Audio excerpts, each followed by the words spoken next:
In early 2020, Sofaygo was one of the most promising underground artists in the hip-hop world, man. He had a song, Off the Map, that seemingly blew up out of nowhere, and it looked like his career was going good, and he was about to be reaching the heights of his contemporaries like Travis Scott, Trippie Redd.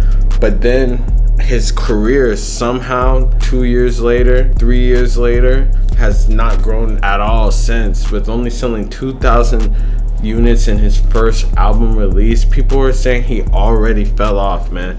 But what if I told you that the reason why his career got fucked up is not his fault? It's actually all Cactus Jack, Travis Scott, and that whole label that honestly has ruined a lot of other careers too. And this is just the latest victim of it, man. We're gonna get into it right now. But before we do, I'm gonna need y'all to like, comment, subscribe. We're gonna run up this video. Make sure y'all check out the merch link in the description and staysafeworld.com, man. So let's get it. Yo, so Sofaygo, man.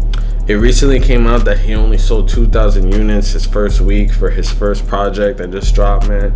And honestly, numbers aren't everything sometimes, but when you're signed to a label like that and your whole goal of making your music, because if you don't sell those numbers, they're gonna drop you or just shelf you and not really drop any of your music. That shit is key. I mean, if you want to be able to make music, you could just be chilling with the advance they gave you and just chill out, but you're eventually gonna have to pay that back. And if this nigga signed like $1 million or whatever, it's gonna take fucking centuries for him to pay back with the 2,000 units, man. Yo, this is a crazy situation. Not about the fall off of Sofaygo, because I want to be very clear. I fuck with his music heavy. He's a young ass kid. He's only 19. But one of the major mistakes he made in his career was signing and trusting his career with Travis Scott, who has a history of fucking his own artists over and barely even able to upkeep the current artists that he had. We can even talk about it. So the label as a whole, everyone that was signed to it that we had to our knowledge, Sheck West, Don Toliver, Luxury Tax 50, that's like the main group right there, you know. They just dropped that Project Jack Boys, but this is before Sofaygo was on there, and it kind of highlighted everyone that was on there, man. And honestly, it's not looking good for the label as a whole. Don Toliver went through a whole scandal where they said that he had bots on his account, man. Fucking Sheck West, he wasn't even able to release music. He dropped Mo Bamba, then dipped, you know. Like, he hasn't dropped a relevant song since. I mean, he still has a fan base, but the fall off is hard, man.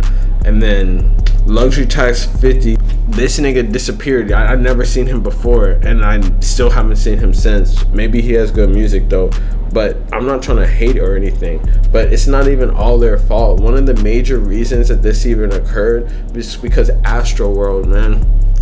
Because of Astroworld, it kind of derailed everything, especially in Sofaygo's case, because he signed right before that, and before he was even able to build up hype for his newest release, definitely everyone's shit had to get delayed because of that whole Astroworld situation, man. Like, that definitely fucked over everything. Like, after multiple people die at a Travis Scott, Cactus Jack, quote unquote, type event, like, no one wants to hear about a Cactus Jack artist for the foreseeable future.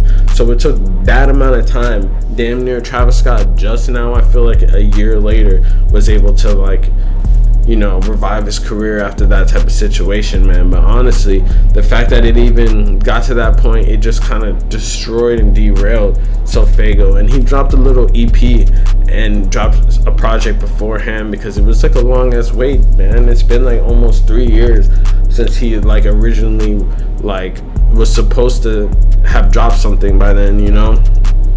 But at the end of the day, like, that's how the music industry is. They control everything, your release, how you release, everything about it and shit. And at the end of the day, he was just at the mercy of that. Plus the whole Astroworld situation, definitely, like, no one was trying to hear no music from that camp for a minute. And then after all that all that shit fucking happened, he was finally able to drop, and then just killed all the momentum that he basically had back. Because if he had a drop sort of like on some Yeet shit, where he dropped right after he like blew up, signed, and then dropped, he'd be lit, but took way too long. Like, that's the reason why Yeet is kind of taking over, is solely because he dropped so much music and since 2020, but he's dropped like 3 projects and Sofaygo was barely even dropped 1. It's crazy because Sofaygo should be at least at the same level as Yeet, selling like 30,000 or some shit like that, you would think, especially with how diehard his fan base is, but it's definitely not his fault.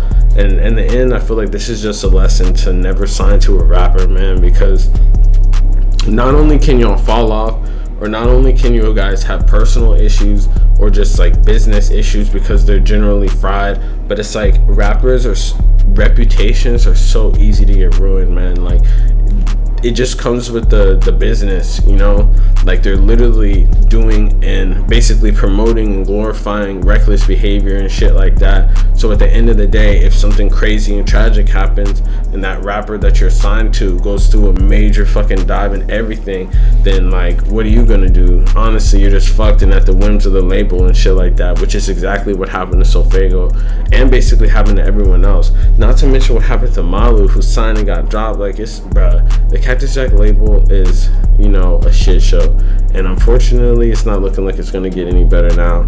But it's hard to do this shit, and honestly, they at one point were they weren't running shit, but they had their whole little movement going, but that shit was only for like a year, man. But that's something for another video. Anyways, man, make sure y'all check out the merch link in the description. Make sure y'all like, comment, subscribe. Let me know in the comments what y'all think about this shit. You think Sofaygo's career fell off, or you think that he still has potential? Because I still feel like he has potential, man. But hey, let me know what y'all think. Peace.